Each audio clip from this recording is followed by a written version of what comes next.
नमस्कार दोस्तों, जागो दुनिया चैनल पर आप लोग का बहुत बहुत स्वागत है। और जो लोग भी इस चैनल पर नए हैं वो जाकर चैनल को सब्सक्राइब कर देंगे। तो मैंने कुछ दिन पहले एक वीडियो बनाया था और उसमें कहा था कि फिर से एक आंदोलन की शुरुआत करनी चाहिए ताकि जो है बीएसएससी जल्द से जल्द प्रक्रिया को पूरी करे। ठीक है, तो वो आंदोलन की अब शुरुआत होने वाली है, तो इसके बारे में हम बात करेंगे। तो उसके पहले हम ये खबर पढ़ लेते हैं कि राजस्व विभाग को जल्द मिलेंगे 1767 अस्थायी अमीन। ठीक है, राजस्व एवं भूमि सुधार विभाग को जल्द ही 1767 अस्थायी अमीन मिल जाएंगे। बिहार राज्य कर्मचारी चयन आयोग द्वारा इसी सप्ताह इनकी बहाली का अंतिम परिणाम आने की संभावना है। तो इसका जो अंतिम परिणाम है वो इस सप्ताह में जारी कर दिया जाएगा। ठीक है, राजस्व एवं भूमि सुधार मंत्री रामसूरत कुमार ने परिणाम जारी होते ही चयनितों का योगदान और प्रशिक्षण कार्यक्रम शुरू करने का आदेश दिए हैं। ठीक है, तो इनका जो ट्रेनिंग होगा वो जैसे ही परिणाम जारी कर दिया जाएगा उसके 15 दिन के बाद इनका ट्रेनिंग स्टार्ट हो जाएगा। अभी जितने पद रिक्त चल रहे हैं उनको जल्द ही रोस्टर तैयार कर बीपीएससी और बीएसएससी को बहाली के लिए प्रस्ताव भेजा जाएगा। तो यहाँ पर देख रहे हैं कि दिया हुआ है कि राजस्व विभाग में बहुत सारे ऐसे पद हैं जो खाली चल रहे हैं। तो उनके लिए एक नया रोस्टर बनेगा और उसके बाद अधिसूचना जारी होगा और उसके बाद बीपीएससी और बीएसएससी को बहाली के लिए प्रस्ताव भेजा जाएगा। तो हम लोगों को सरकार से यही डिमांड है कि अब बीपीएससी को भेज दिया जाए, बीएसएससी को नहीं भेजा जाए, क्योंकि बीएसएससी बहुत देर करती है। ठीक है, राजस्व एवं भूमि सुधार विभाग में अस्थायी अमीन और कर्मचारी के पद बड़ी संख्या में रिक्त चल रहे हैं। देख रहे हैं कि यहाँ पर लिखा हुआ है कि बड़ी संख्या में जो है पद वो रिक्त चल रहा है। और 4300 ये जो कर्मचारी अगर जोड़ लें जो बीएसएससी प्रथम इंटर स्तरीय में है, उनको भी पद जो है बड़ी संख्या में रिक्त चल रहा है। बहुत सारे काम ऐसे जो है नहीं हो पा रहे हैं। ठीक है, अब हम दूसरा आपको बता रहे हैं कि ये तो हो गया, आज का खबर हो गया। और दूसरी बात बताते हैं कि 2016 वाले जो हैं अब उनका बचना बहुत मुश्किल हो गया है। ठीक है, आइए हम आपको प्रूफ दिखा रहे हैं कि क्यों इनका बचना मुश्किल हो गया है। तो यहाँ पर देख रहे हैं कि ये है जो है बिहार तकनीक सेवा आयोग का ये नोटिस है। ठीक है, इसमें क्या हुआ था कि अधिकतम उम्र सीमा जो था वो 37 वर्ष था। ठीक है, विज्ञापन में तो कई अभ्यर्थियों ने जो जिनका उम्र 37 वर्ष के पार हो गया था उन्होंने हाई कोर्ट का दरवाज़ा खटखटाया। तो हाई कोर्ट ने यह ऑर्डर दिया कि 12 प्लस मतलब कि 12 वर्ष का और छूट दे दिया। ठीक है, हाई कोर्ट के द्वारा। ठीक, जिनका उम्र पार हो गया था 37 वर्ष के बाद। ठीक है, तो अब देखिए यहाँ पर कि क्या दिया हुआ है कि उपयुक्त विज्ञापन होते हुए वैसे अभ्यर्थी, यहाँ पर आप साफ शब्दों में देख रहे हैं, वैसे अभ्यर्थी जो पूर्व के ऑनलाइन आवेदन करने हेतु निर्धारित तिथि दिनांक 25/9/2020 से 20/11/2020 तक आवेदन करने के योग्य थे, परंतु उनके द्वारा किसी कारणवश आवेदन नहीं किया गया है, वैसे अभ्यर्थी विस्तारित अवधि में आवेदन करने के योग्य नहीं होंगे एवं उनके द्वारा किया गया ऑनलाइन आवेदन मान्य नहीं होगा। तो ये बिहार एसएससी पर भी लागू होना है। आप 2016 वाले अभ्यर्थी जो फर्जी अभ्यर्थी हैं वो कान खोलकर सुन लें कि ये बिहार एसएससी पर भी लागू होगा। अब इसमें ये है कि बिहार एसएससी में ऐसे बहुत सारे अभ्यर्थी थे जो कि जिनका उम्र जो था 2014 के पहले 18 वर्ष हो गया था। ठीक है, वो इंटर पास कर गए थे 2014 के पहले भी।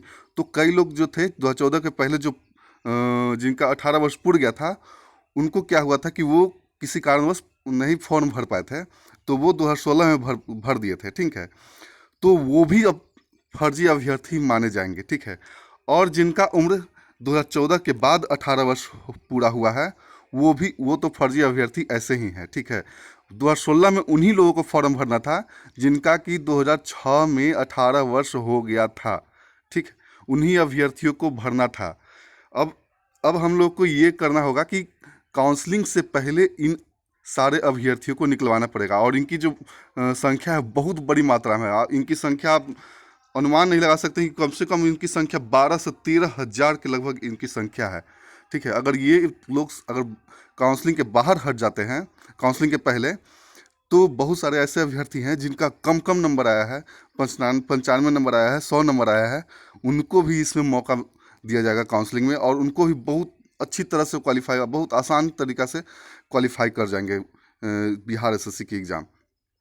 ठीक है, तो अब हम लोग को इस आंदोलन के बाद ये डिमांड करना है कि काउंसलिंग के पहले इस आंदोलन में काउंसलिंग के पहले फर्जी अभ्यर्थियों को भी हटाया जाए और फर्जी अभ्यर्थियों को हटवा कर ही काउंसलिंग लिया जाए। क्योंकि अगर काउंसलिंग के पहले नहीं हटाता है तो काउंसलिंग में अगर फर्जी अभ्यर्थी शामिल हो जाएंगे तो बहुत सारे जो जेन्युइन कैंडिडेट हैं जिनको मौका मिलना चाहिए था उनको मौका नहीं मिल पाएगा और सीट बैकलॉग में चला जाएगा, खाली चला जाएगा। तो ये भी हम लोग का डिमांड है।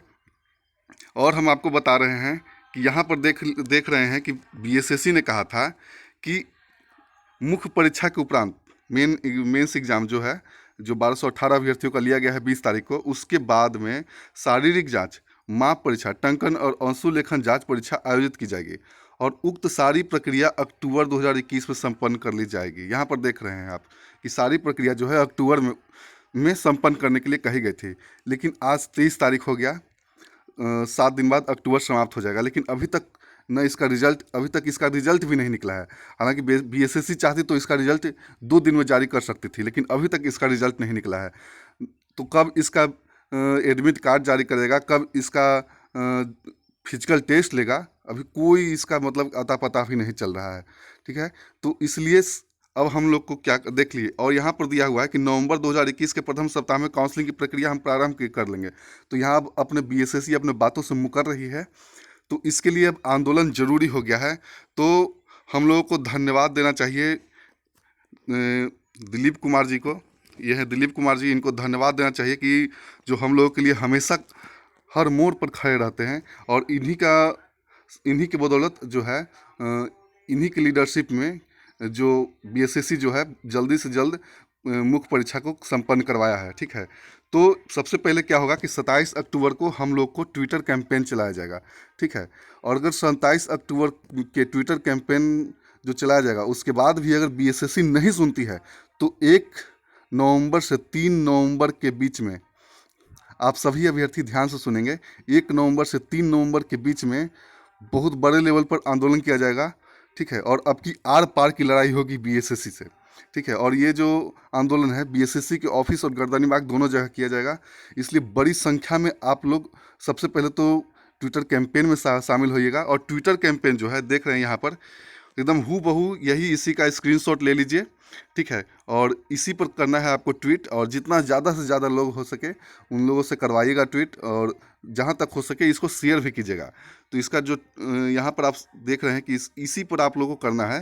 ये जो सारा जो है ये आपको स्मॉल लेटर में है, ये हम पढ़ देते हैं कि #BSSC _वादा _पूरा _करो है। ठीक है, इसका स्पेलिंग पूरे ध्यान से देखिएगा। अगर क्योंकि ऐसे क्या होता है कि दूसरे पर लोग कर देते हैं और ट्रेंडिंग में नहीं जा पाता है। ठीक है, तो उस दिन ट्विटर कैंपेन चलाया जाएगा 27 अक्टूबर को। अगर इसके बाद भी जो है आयोग कुछ नहीं करती है, प्रथम सप्ताह में काउंसलिंग का रिजल्ट जो प्रकाशित करने के लिए कहा गया था उस पर अमल नहीं करती है, तो 1 से 3 नवंबर के बीच में फिर से हम लोग बड़ा लेवल पर आंदोलन करेंगे वहाँ पर जाकर। और आप लोग सभी लोगों को तैयार रहना पड़ेगा, क्योंकि हम लोगों के यूनिटी के बदौलत ही आयोग जो है 1218 जो अभ्यर्थी थे, जो इसमें से 900 करीब अभ्यर्थी जो फर्जी अभ्यर्थी थे, इनका परीक्षा लिया गया है। ठीक है, और बीएसएससी को भी कान खोलकर हम कह देना चाहते हैं कि आपकी एक भी मनमानी नहीं चलेगी। जो हम लोगों को कहा गया था कि नोटिस देकर कि धरना प्रदर्शन नहीं करना है, तो अब बीएसएससी खुद धरना प्रदर्शन करवाने के लिए जिम्मेदार रहती है। आप देख रहे हैं यहाँ पर कि अभी तक कुछ प्रक्रिया को पूरा नहीं कर रही है वादा करके। तो इसलिए तैयार रहिएगा। वीडियो ज़्यादा लंबा हो रहा है तो यहीं पर अब वीडियो को समाप्त करना चाहेंगे। फिर मिलेंगे अगले वीडियो में। धन्यवाद।